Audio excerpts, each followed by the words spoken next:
Sin más preámbulos, quiero presentarles en la tarde de hoy a la doctora Pamela Torres González. Pamela es residente de primer año del cuidado intensivo pediátrico de la Universidad Nacional de Colombia y es la encargada de repasar el primer tema para estas sesiones, que es farmacología en el paciente crítico o pediátrico. Adelante, Pamela.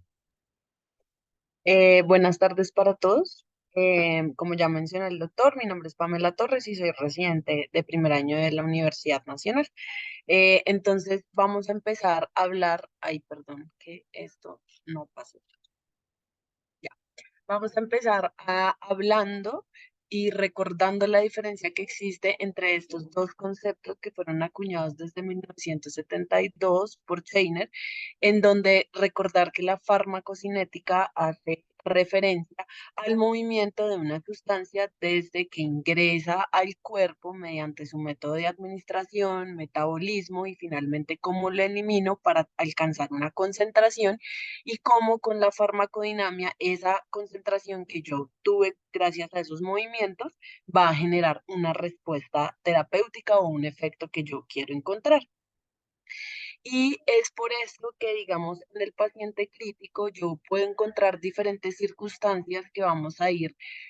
digamos que ampliando a lo largo de la exposición, y es como a veces cambios hemodinámicos y endoteliales, como cambios en el gasto cardíaco, extravasación de líquidos, alteración en las proteínas, disfunción orgánica, sobre todo de los órganos de eliminación y metabolismo, como el riñón y el hígado y incluso terapias que nosotros a veces usamos para,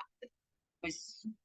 tratar nuestros pacientes, como la terapia de reemplazo renal y el ECMO, también tienen efecto en la farmacología de nuestros pacientes. Entonces vamos a empezar hablando de la farmacocinética. Y hay que entender que este, digamos, involucra cuatro grandes procesos, en donde hay un primer proceso que es la absorción, donde yo lo que hago es evaluar qué tanta cantidad de medicamento voy a tener disponible para empezar a entregar en los diferentes tejidos, y ese mecanismo de entrega va a hacer referencia a la distribución. Por tercer paso sería un metabolismo, y es como ya al entregar yo genero unos cambios químicos en las sustancias, y finalmente cómo lo voy a eliminar. Pero a pesar de que este proceso pareciera transversal o de una forma lineal, realmente según el mecanismo de administración o de algunos efectos en el paciente, yo puedo pasar de absorción a metabolismo, sin, digamos, el proceso de distribución, y ya lo veremos a continuación. Entonces, para hacer un poco más claros estos procesos, digamos que se han descrito diferentes modelos basados ya sea en compartimentos o en procesos fisiológicos. Sin embargo, veremos que estos no son uno u otro, sino muchas veces se interponen uno con otro para explicar algún mecanismo por el cual algún medicamento genera su efecto. Entonces, para empezar con el modelo de primer compartimento, entonces este hace referencia a que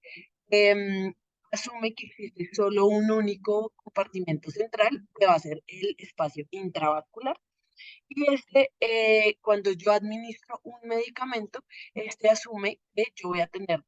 100% de biodisponibilidad y que este se va a distribuir de forma homogénea y constante, y de la misma forma yo voy a mantener una concentración uniforme que finalmente de la misma forma constante pues se va a eliminar. Y este es como un modelo que sobre todo trata de explicar cómo es el proceso en los medicamentos que se administran de forma endovenosa. Sin embargo, ellos tratan inclusive de explicar otro tipo de mecanismos en donde depende de una constante de transferencia, ya sea oral o intramuscular. Entonces, cómo pasa de este tejido a ese único compartimento central, que es el que me va a generar todo este proceso. Y ese coeficiente de transferencia, pues también va a ser constante y homogéneo. Sin embargo, pues sabemos que los tejidos por sí solos no se comportan de forma, digamos que tan homogénea, y es por eso que se creó o se explicó mediante el modelo de segundo compartimento, que asume que tengo dos compartimentos. El compartimento central, que ya había mencionado previamente, que es el espacio intravascular, y un segundo compartimento que va a ser un tejido.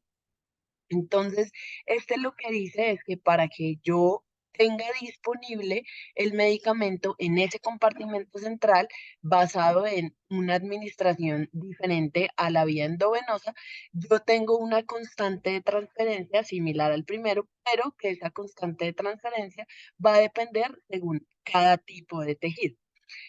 Por ejemplo, digamos, ellos nombran que una constante K12 hace referencia a la distribución del sistema nervioso central, pero una constante K13 a otros, a la distribución en general periférica. Y que asimismo, estos procesos son bidireccionales, entonces del tejido al plasma,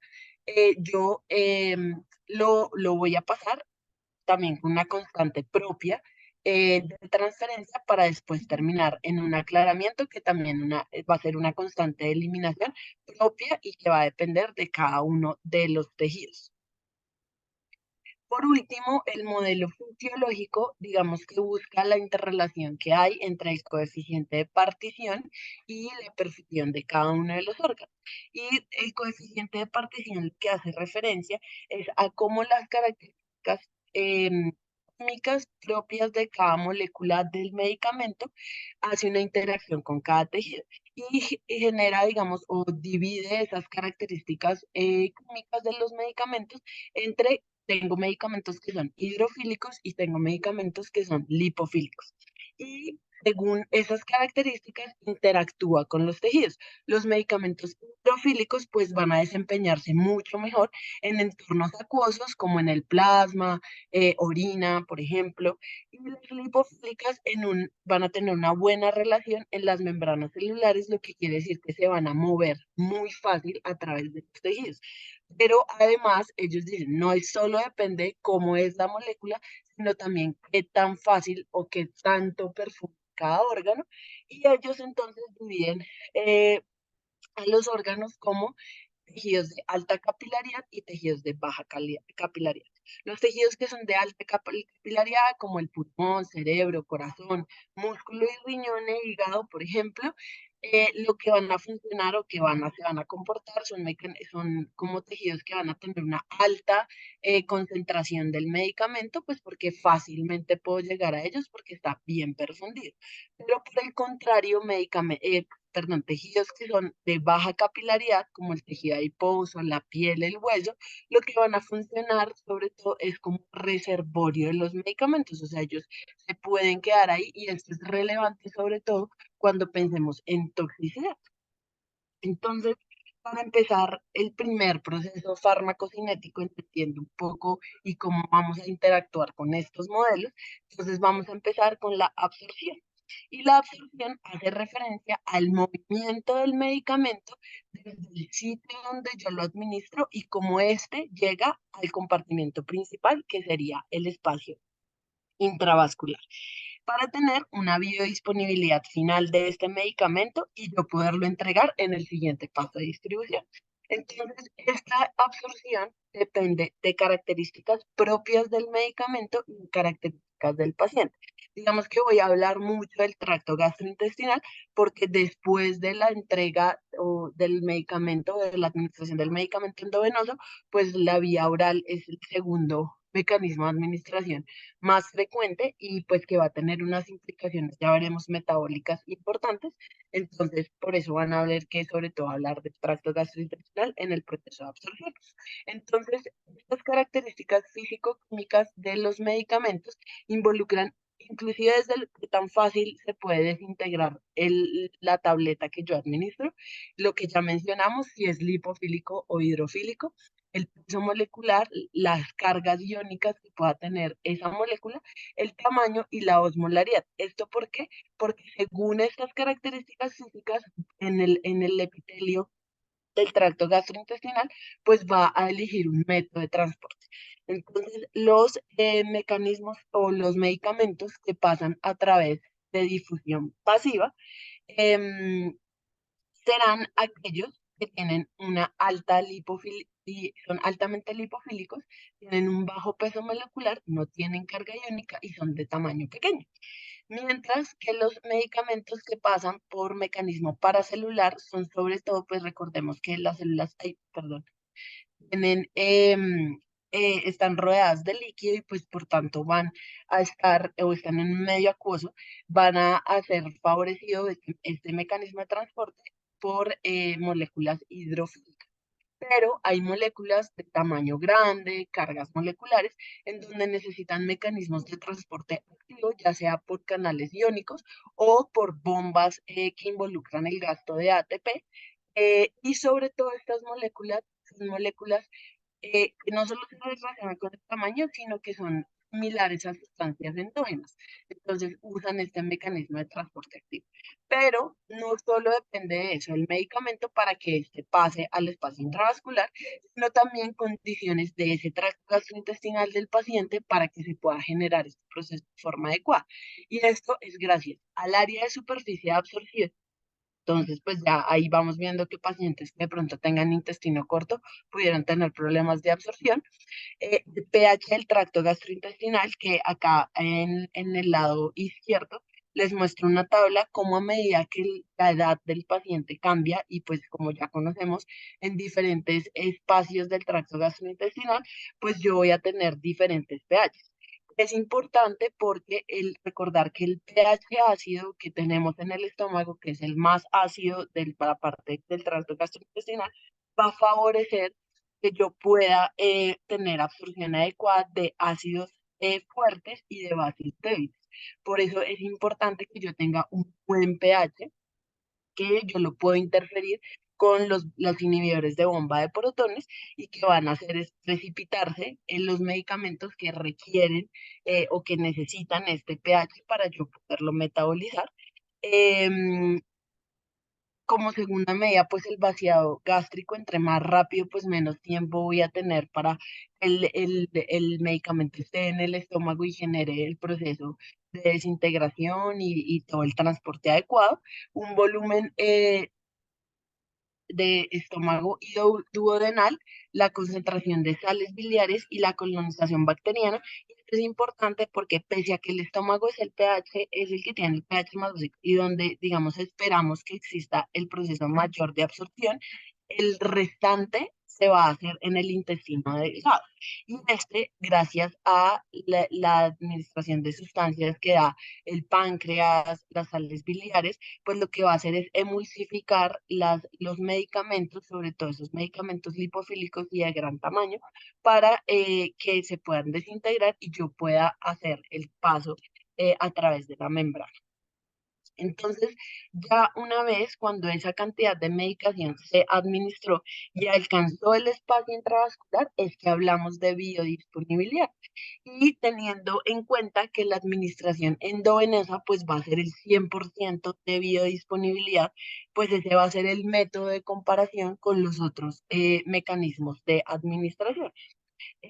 Y pues como ya vimos, pues depende de la vía de administración, de características del paciente y también de interacciones farmacológicas que puedan existir, de medicamentos que yo pueda administrar de forma simultánea. Pero es muy importante también entender que existe un fenómeno que se llama el fenómeno o el efecto de primer paso, en donde en esta gráfica que está en la derecha, lo que les quiero mostrar es que está el medicamento que va por el tracto gastrointestinal y en la pared del tracto gastrointestinal pues yo tengo enzimas y proteínas que pueden primero hacer que esto se metabolice sin haber llegado al tracto gastrointestinal y ya me va a disminuir la cantidad que yo tenía inicialmente de medicamento disponible. Y aquel que ya logra pasar, pues gracias a toda la circulación enterohepática, pues va a llegar al hígado y el hígado tiene una propiedad que se llama tasa de extracción metabólica, que lo vamos a ver más adelante en detalle, pero básicamente es esa capacidad que tiene el hígado de metabolizar en los medicamentos y ese metabolismo lo que hace pues es finalmente también favorecer esa disminución o de ayudarme a disminuir la cantidad disponible que yo tengo y finalmente pues la cantidad que yo voy a tener de medicación biodisponible para entregar pues va a ser menor porque ya no más en la membrana y en el hígado pues perdí una cantidad importante. Y es relevante porque hay medicamentos que nosotros en UCI usamos de forma frecuente, como la lidocaína, los opioides, el midazolam y la nitroglicerina, que sufren este efecto. Por tanto, pues lo voy a perder. Y es importante también tener en cuenta que esto no solo pasa cuando yo lo administro de forma oral, sino también medicamentos endovenosos, pues que cuando están en todo su ciclo de circulación y ya empieza toda la parte del retorno venoso, pues van a circular también por la circulación enterohepática, valga la redundancia, y pues pueden sufrir este efecto. Sin embargo, este efecto no es, digamos que del todo malo, porque pues hay medicamentos que han creado con el fin de que gracias a ese metabolismo que sufre de primer paso, genera metabolitos activos para yo generar finalmente el efecto que yo quiero y que circule el metabolito efectivo. Y eso ocurre con el aciclovir, por ejemplo, y con la morfina. Eh, y digamos que secundario a este efecto de primer paso, pues es que se crearon otras vías de administración como la sublingual o la bucal, en donde pues por la circulación que va a llegar por la vena cava superior, pues evita ese paso del tracto gastrointestinal y pues yo me salto este efecto y pues voy a tener una gran cantidad disponible y finalmente, digamos, para cerrar como esto del efecto del primer paso, hay que tener en cuenta que hay medicamentos que sí o sí yo tengo que administrar de forma endovenosa, porque si no los administro de forma endovenosa, voy a disminuir de forma importante la biodisponibilidad. Y estos son el nitroprusiato y la dopamina, por ejemplo, de lo que yo encontré referido a la unidad de cuidado crítico o medicamentos que obligatoriamente, gracias a este efecto, pues yo tengo que darles mayores dosis cuando las administro de forma oral, como son la furosemida, la morfina y el propranolol. Entonces, quisiera ampliar un poquito como en la enfermedad gastrointestinal en el paciente crítico, ya sea porque tengo alteraciones hemodinámicas, disminución del peristaltismo, porque yo lo esté generando con medicación o porque el paciente tenga una condición intestinal o enfermedades de la mucosa por igual. Le estoy dando inhibidores de bomba de protones, tengo alteración en la microbiota o simplemente la cantidad de superficie disponible es menor, pues yo voy a tener una alteración en todo este metabolismo de la absorción, que digamos que usemos la palabra absorción para no confundirnos, y finalmente pues yo voy a tener disminución de la biodisponibilidad del medicamento. Una vez yo ya, digamos que el medicamento alcanzó la circulación sistémica y yo ya lo pienso entregar, pues este medicamento puede interactuar con sustancias que están circulando normalmente en el espacio intravascular. Y unas de estas moléculas con las que puede interactuar, pues son las proteínas, que principalmente van a ser la albúmina y la alfa-1 glicoproteína ácida, que se conoce por la AAG. Entonces, el objetivo, o digamos que esta unión a proteínas, cuando yo ya tengo el medicamento en el espacio intravascular, pues lo que va a hacer es, esa molécula puede tener una alta afinidad o a esa proteína, una cantidad de números de sitios de unión a proteínas. Eso va a afectar qué tan fácil o qué tanto o qué tan poco este medicamento se une a las proteínas y pues finalmente pues la unión a proteínas también va a estar determinada por qué tanta concentración de proteínas yo tengo disponible. Y esto es, digamos, muy importante porque cada medicamento que se une a las proteínas va a estar menos biodisponible porque yo lo necesito libre para entregarlo, del mismo modo va a estar menos disponible para que yo lo pueda metabolizar perdón, y también para yo poderlo eliminar, porque si yo no lo tengo libre, básicamente el medicamento es como si no estuviera activo para hacer todo su proceso de farmacocinética. Y digamos que les traigo acá la referencia de la cantidad de proteínas disponibles y es porque pese a que la albúmina, digamos, se encuentra en mayor proporción que la alfa-1 glicoproteína,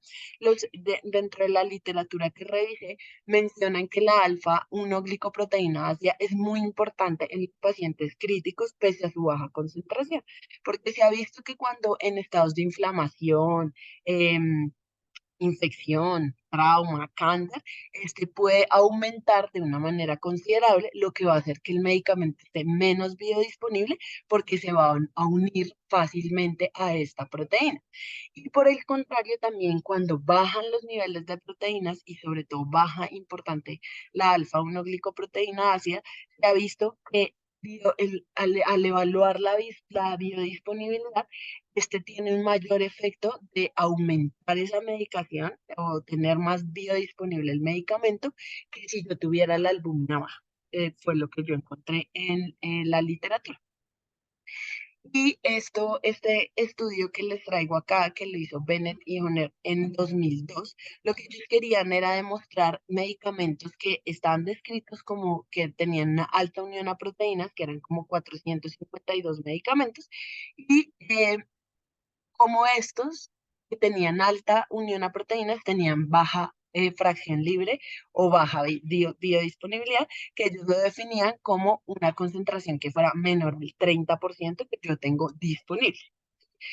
Y además que estos medicamentos tienen una alta tasa de extracción, o sea, son altamente metabolizados en el hígado.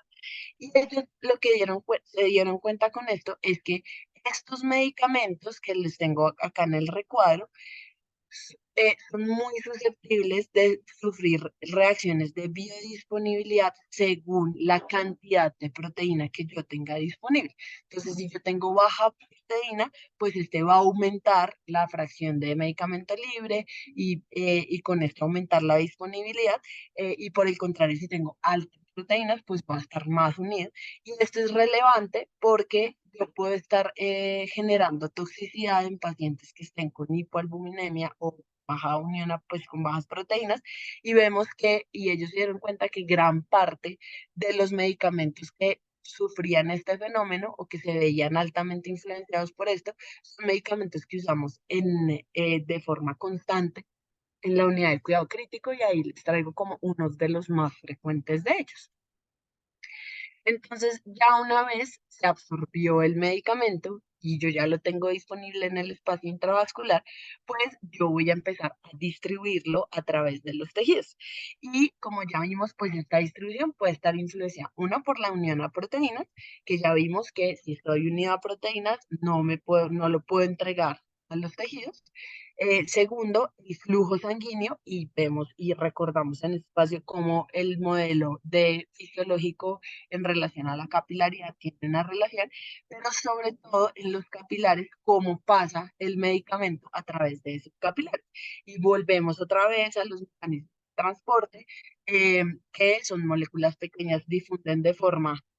libre proteínas de transporte para poderlos pasar o mediante receptores. Pero es muy importante también entender que hay tejidos como el hígado o el sistema nervioso central, donde estos capilares pues, generan fenestras para yo poder pasar otro tipo de sustancias de mayor tamaño. Y como en estados de inflamación o trauma, estas fenestras son mucho más permeables, permite pasar sustancias con mayor polaridad que yo, digamos, en situaciones normales no voy a tener.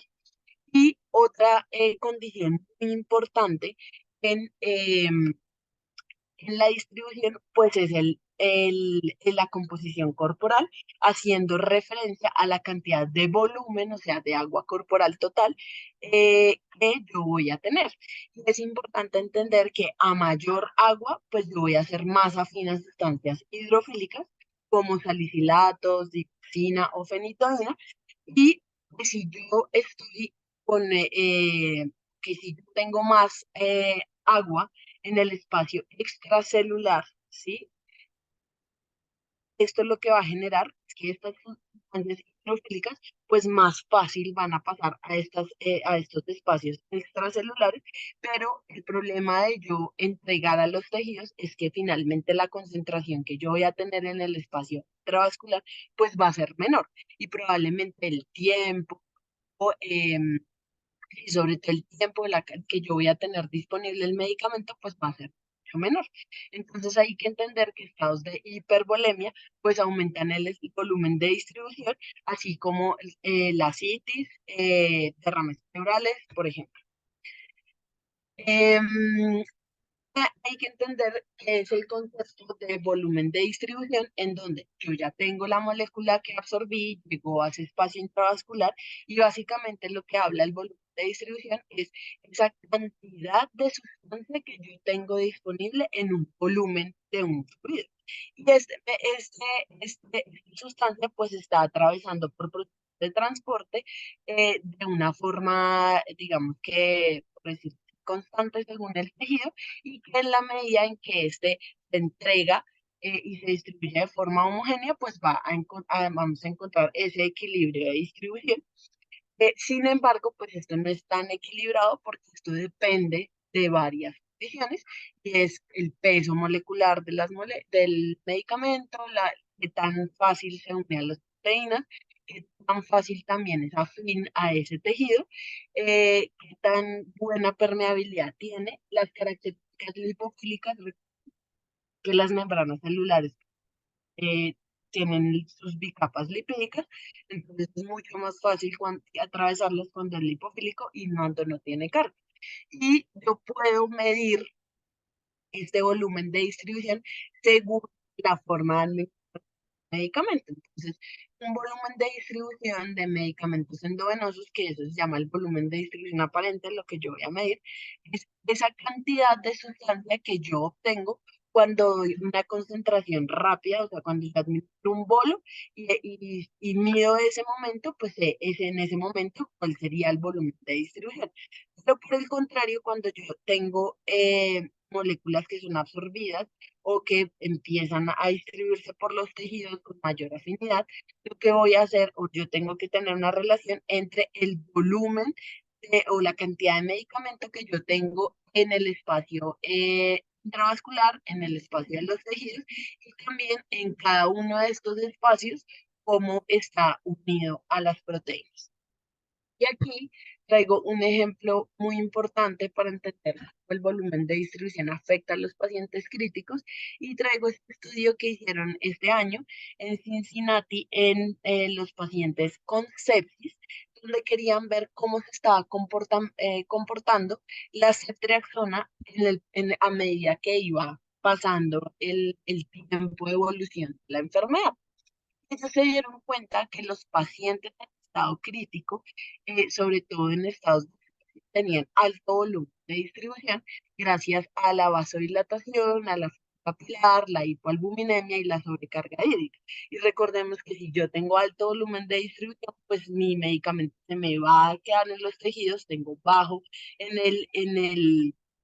el espacio intravascular y por ende ellos encontraron que esto era uno de los factores que pudiera alterar que yo pudiera tener fallas terapéuticas en los pacientes porque no alcanzo niveles de tiempo suficientes para yo tener el medicamento biodisponible para que genere un efecto adecuado. Esto además, este artículo lo vamos a recapitular más adelante cuando hablemos de aclaramiento porque también incluye otro mecanismo para que esta pase. Otra de las condiciones que pudiera verse afectada en el volumen de distribución es en la obesidad,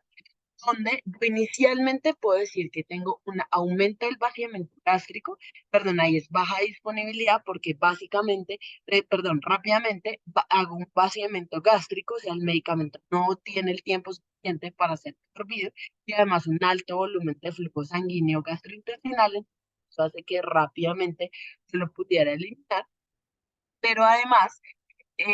cuando hablamos del volumen de distribución, ahí se comporta de una forma muy interesante y es que según el tipo de moléculas, pues yo puedo tener alto volumen o bajo volumen. Entonces, cuando el medicamento es lipofílico, pues va a tener alto volumen de distribución porque yo pues, tengo alto contenido graso en mi superficie, en mi contenido corporal,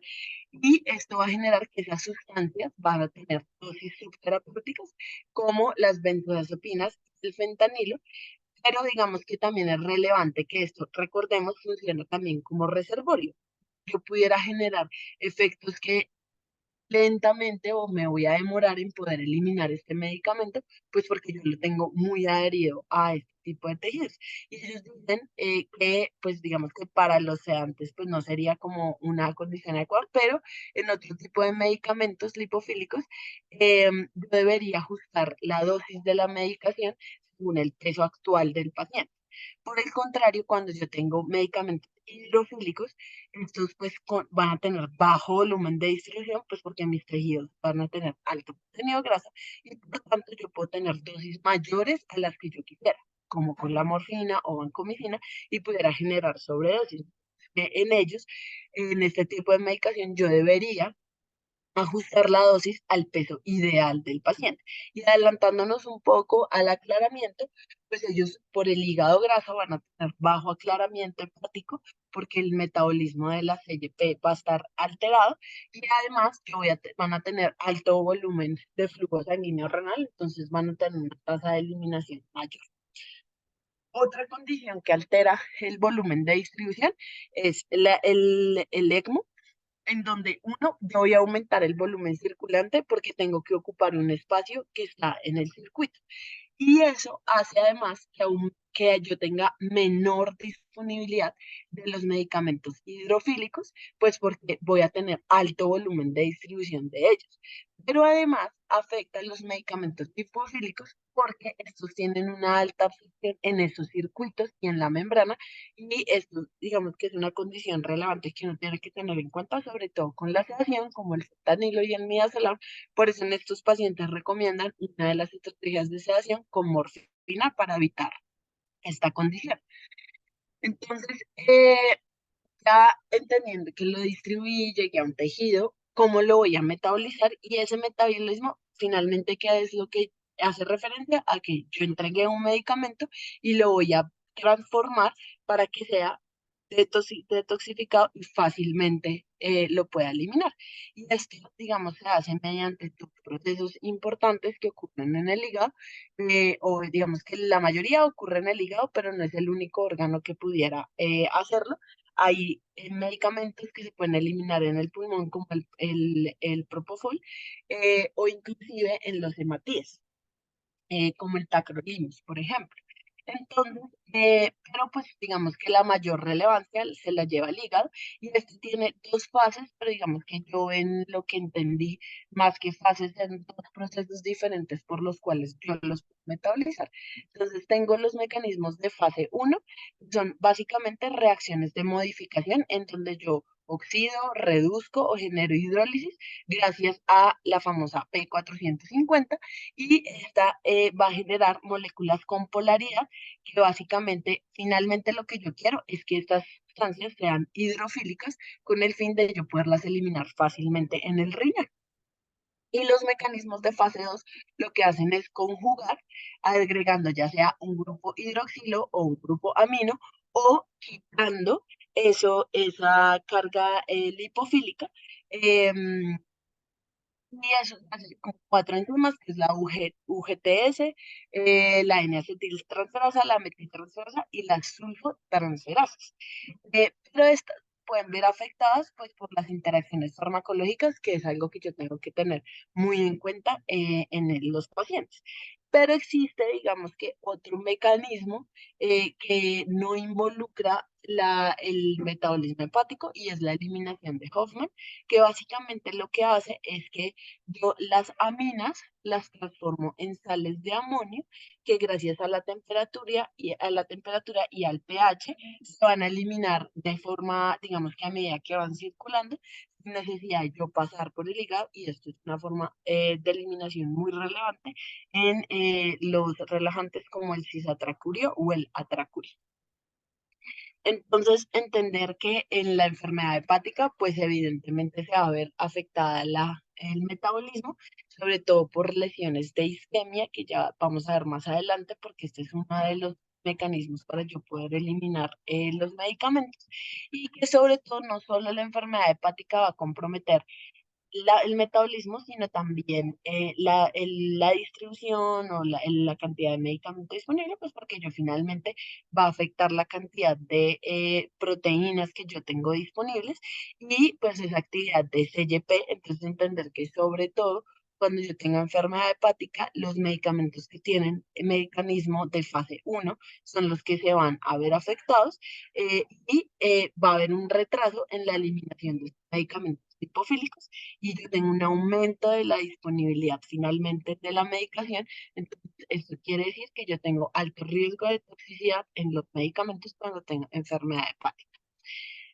Yo ya lo metabolicé para poderlo eliminar. Este es el último proceso que está mediado en un 95% por el hígado y el riñón. Entonces, acá me salté esto. Entonces, cuando yo hablo del riñón, básicamente este depende de lo que esté circulando en el espacio intravascular. Por tanto, la unión a proteínas va a ser relevante para que este proceso se haga de forma adecuada y el flujo sanguíneo renal. Entonces, yo puedo eliminar los medicamentos mediante dos vías, ya sea por la parte del glomérulo, que sobre todo va a depender del flujo sanguíneo renal, y, eh, y sobre todo de características propias de la molécula, ya sea el tamaño, la carga, como vimos la unión a proteínas, y qué tan hidrosoluble es para que pueda moverse en ese medio acuoso. Y las partes, y cuando yo voy a hacer el medicamento por eliminación tubular, lo que voy a hacer es eliminación sobre todo de ácidos orgánicos, pero estos tienen una particularidad y es que tienen la capacidad de ser reabsorbidos a medida que van recorriendo el túbulo. Y digamos que esa capacidad de ser reabsorbidos depende de de esas características lipofílicas que tiene ese ácido orgánico para poderse reabsorber. Entonces, un método de eliminación es que si tengo una alcalinización de la orina, pues facilita que este proceso gracias a las características lipofílicas, pues no se dé y yo lo pueda eliminar más fácil. Y por otro lado, la eliminación hepática depende de qué tan buen flujo hepático yo tengo y de la tasa de extracción, o sea, ese metabolismo que ya vimos previamente, eh, y cómo yo lo puedo eliminar por vía biliar. Entonces, es importante ampliar un poquito el concepto de tasa de extracción hepática, que básicamente lo que hace referencia es que tanto de lo que yo metabolizo se elimina porque yo lo metabolicé bajo las vías que vimos previamente o porque atraviesa toda la circulación hepática y llega a los canalículos biliares, se elimina por vía biliar. Y esto puede, digamos que clasificar los medicamentos en tres grupos de medicamentos. Medicamentos que son de baja extracción hepática, son los que son menores a 0,3, y los medicamentos que hay unos de extracción intermedia que son entre 0,3 y 0,5, y los que son de extracción alta que son los mayores de 0,7. Y esto es importante porque los medicamentos que son de baja extracción, o sea, los que son menores a 0,3, su forma de eliminación va a depender sobre todo de esa capacidad enzimática que tiene el hígado para poderlos procesar y de esa forma poderlos eliminar. Mientras que los medicamentos que tienen alta extracción van a depender sobre todo de qué tan buen flujo sanguíneo yo tengo para que cuando pasa por la circulación yo los pueda eliminar de forma biliar. Y esto, como vemos, es relevante porque varios medicamentos que nosotros usamos en la UCI necesitan ese flujo. Por tanto, en mecanismos de hipoperfusión pudieran condicionar que estos medicamentos no se eliminen de forma adecuada. Otra cosa importante de la eliminación es entender qué es la cinética de la eliminación y básicamente es, yo tengo eliminación que lo nombramos de primer orden perdón, primer orden en azul y de cero orden en naranja. Y si volvemos a con lo que empezamos, que eran los modelos de compartimentos, básicamente el modelo de cero orden habla que yo tengo una concentración que a medida que va avanzando en el tiempo, de forma constante y homogénea, se me va a eliminar, que sería, digamos, esa eliminación que yo tengo en el modelo de un compartimento, versus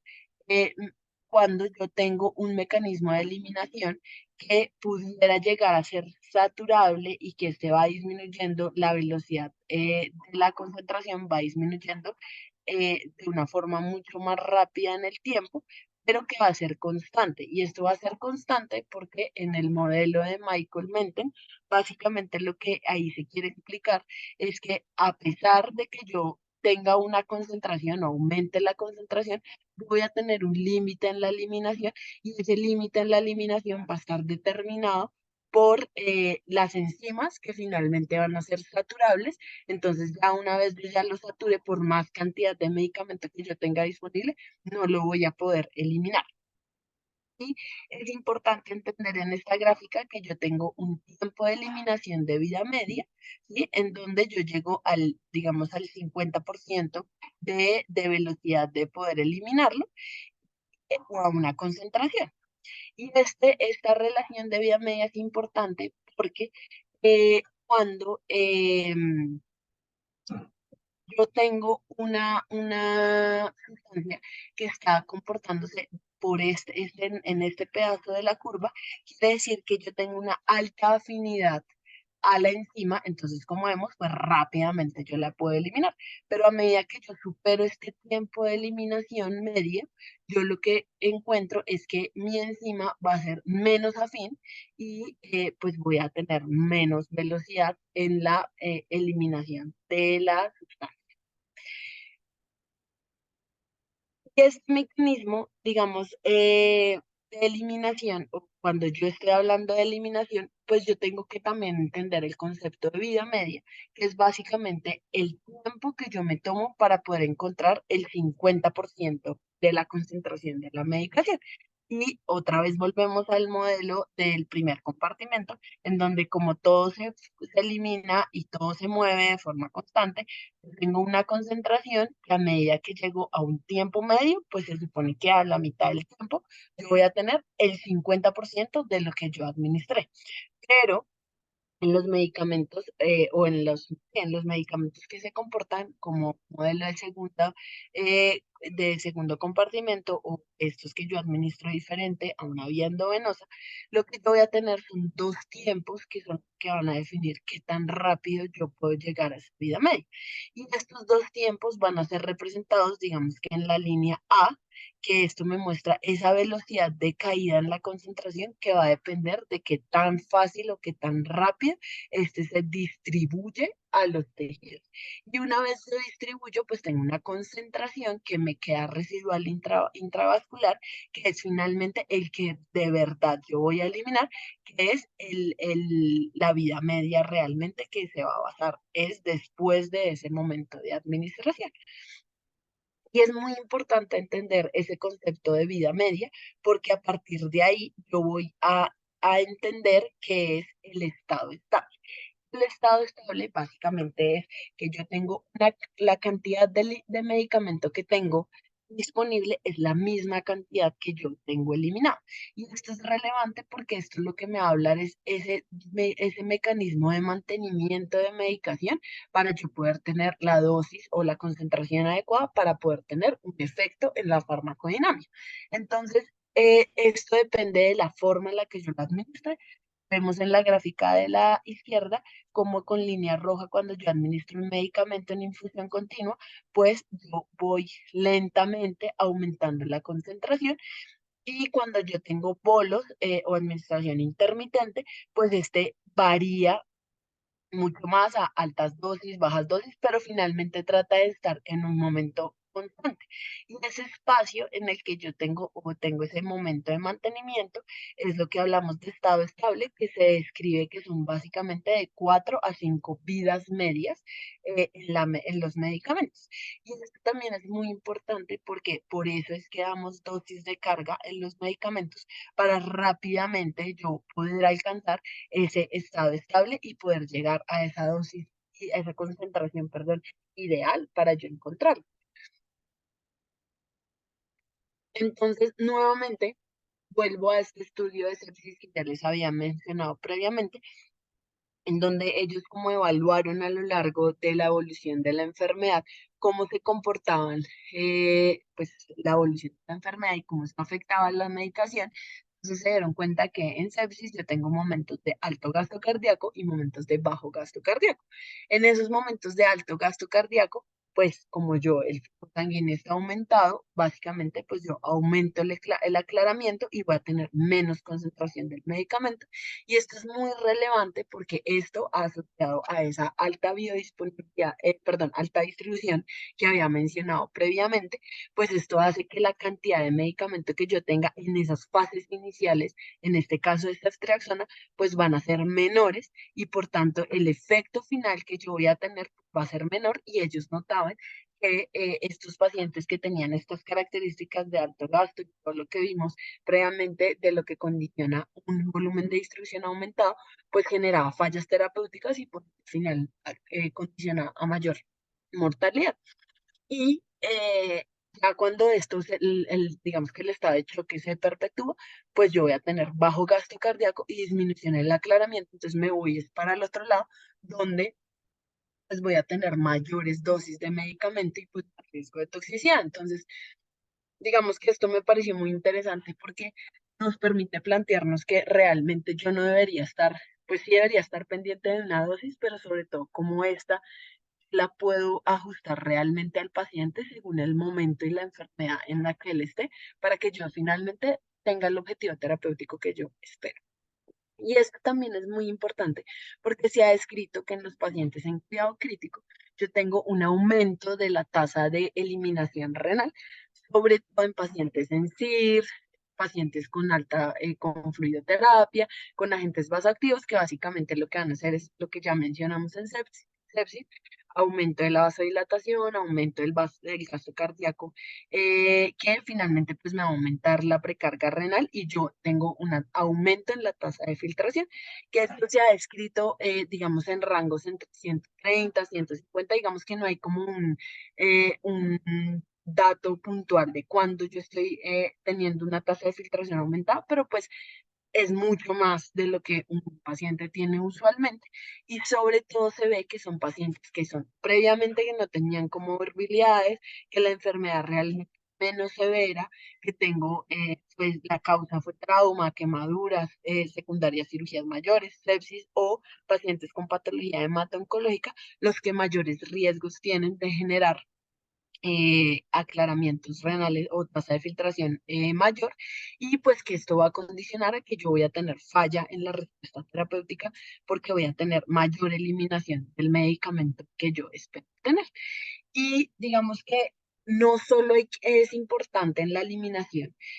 cómo yo administro el medicamento, si llego a esa condición de estado estable, sino este artículo es muy, pues me pareció muy interesante porque mostraba cómo también se comportaba farmacocinéticamente el fentanil en niños críticos y se dieron cuenta que puede que se le administre un bolo, dos, tres bolos y le continúe la infusión, pero si yo no tengo en cuenta esas interacciones farmacológicas que me alteran ese metabolismo, como vimos previamente,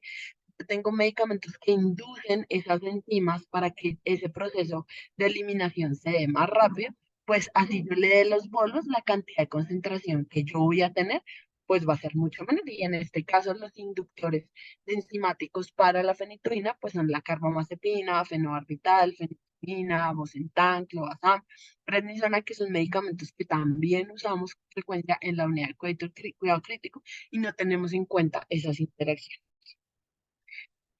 La terapia de soporte renal, pues también no solo aumenta el volumen de distribución porque yo les necesito también repletar un circuito adicional que tiene el paciente, sino pues que yo estoy aumentando un aclaramiento porque uno, sobre todo las moléculas que son susceptibles a los que pasan a la terapia de reemplazo renal, pues son los que están libres de unión a proteínas pues que tienen bajo volumen de, o sea, están circulando todo el tiempo en el espacio intravascular y que si yo tengo flujos sanguíneos altos en la terapia de soporte renal, flujo de diálisis aumentado, pues esto va a aumentar la tasa de ultrafiltración y pues yo voy a eliminar los medicamentos, en este caso pues los hidrofílicos con mayor facilidad. Y finalmente, para terminar, yo quería dar unos conceptos muy puntuales de farmacodinamia, en donde yo tengo que tener en cuenta cuatro cosas: mecanismos de acción, perfiles de seguridad, interacción con el receptor y cómo ese receptor se convierte en efector. Entonces, básicamente, para alcanzar este efecto, pues ese efecto depende de una dosis que una dosis finalmente que se refleja en una concentración que yo alcancé. Y esa concentración máxima, lo vamos a ver en esta gráfica, como yo tengo ese efecto, depende de una concentración, ese punto máximo, pues es cuando yo tengo altas concentraciones con un efecto alto, ¿sí? Pero existe el concepto de S50, que básicamente es donde ese punto de concentración donde yo obtengo el 50% del efecto. Y esto es muy importante porque cuando yo administro medicamentos, una concentración mayor, para yo tener un efecto mayor, pero este sobrepaso LS 150, yo estoy corriendo el riesgo de entrar en toxicidad. Y yo debería moverme como en la línea B en concentraciones que no superen ese efecto mayor al 50% para yo no poner en riesgo al paciente en toxicidad. Por otro lado, la respuesta que yo puedo tener al medicamento puede ser directa o indirecta. Directa es, yo le administro una concentración que lo vemos en rojo para tener una respuesta y esa respuesta inmediatamente yo administro el medicamento, yo voy a tener ese efecto que lo vamos a ver en azul, pero yo puedo tener respuestas directas que van a estar determinadas a que yo administre esa concentración, pero el efecto no ocurre en el mismo momento. Y esto puede pasar porque yo necesito moverme o hacer un transporte a un sitio de acción diferente o al punto de donde yo administro el medicamento o necesita procesos metabólicos para generar un efecto de forma adecuada. Y estos modelos de respuesta terapéutica son los que usamos para poder entender o hacer la monitoría de las dosis terapéuticas de los medicamentos. Por otro lado, el efecto también depende de la acción que yo espero. Entonces, si yo tengo medicamentos que son agonistas completos o totales, lo que yo espero es que em, a una dosis máxima, pues yo voy a alcanzar el 100% de la respuesta. Cuando es parcial, alcanzo solo el 50% y cuando es antagonista, pues simplemente lo que hago es repletar los receptores, pero sin tener ningún efecto esperado. Y esos receptores finalmente son los que van a estimularse para generar el efecto que yo quiero y son cuatro receptores los que yo voy a tener. Los de proteína G, que son básicamente metabolotrópicos, que son receptores que van a funcionar sobre todo de forma agonista mediante cambios de excitabilidad por canales iónicos o mediante segundos para generar un efecto, perdón, un efecto a nivel celular. Esto es muy rápido y estos son los ejemplos de los medicamentos que yo puedo funcionar de esta forma. Los otros medicamentos son los otros receptores son los receptores de canales ligados a canales. Esto es muy importante en los inotrópicos, funcionan como agonistas mediante hiperpolarización o despolarización, generan efectos celulares también y son en milisegundos que generan su efecto. Por otro lado, los enzimáticos también son agonistas, pero estos son más demorados porque requieren un proceso y ese proceso básicamente es el proceso de transcripción en el ribosoma para generar proteínas, síntesis proteica y su efecto celular, por lo tanto se demoran horas. Y los receptores nucleares pues también van a generar un efecto en horas porque este sí va a involucrar todo el proceso de transcripción y traducción para yo poder tener la respuesta terapéutica que espero. Y esta gráfica la traigo a modo de conclusión de la exposición, y es que básicamente en el paciente crítico tenemos dos grandes estados, estados de hipoxia, hipoperfusión, inflamación y estados hiperdinâmicos. Esos estados de hipoxia, yo puedo tener disfunción orgánica e inflamación. Cuando tengo disfunción orgánica en el tracto gastrointestinal, básicamente lo que me puede hacer es disminución de la absorción y pues yo tengo riesgo de toxicidad. Por otro lado, la falla renal y hepática lo que me va a disminuir es el aclaramiento y baja albúmina, aumenta el volumen de distribución y también aumenta la toxicidad. En la inflamación tengo dos vías. Estoy inflamado y la interleuquina 6 y el factor de necrosis tumoral disminuye la funcionalidad de la CYP, disminuye el metabolismo y también es otra vía por la cual yo tengo toxicidad. Pero si me aumenta la alfa 1 glicoproteína ácida, yo disminuyo la concentración libre del medicamento, por tanto la disponibilidad va a bajar y tengo riesgo de falla terapéutica. que va a ser lo mismo que va a pasar en los estados hiperdinámicos, por lo que mencionamos previamente, vasodilatación, gasto cardíaco aumentado, aumenta el aclaramiento, más distribución, aumenta el metabolismo hepático y también va a condicionar falla de tratamiento. Entonces, a modo de conclusión grande, tenemos que siempre estar atentos a qué proceso metabólico o qué proceso fisiopatológico está pasando en nuestro paciente para saber si estamos llevando a toxicidad o por el contrario, lo estoy llevando a una falla de tratamiento y mayor riesgo de mortalidad. Y en esta gráfica les traigo algunos de los medicamentos que son hidrofílicos y lipofílicos como para tener claro en todos esos procesos que mencioné previamente. Y con eso termino. Les agradezco a todos su atención y a todos los doctores que me asesoraron en la charla. Muchísimas gracias.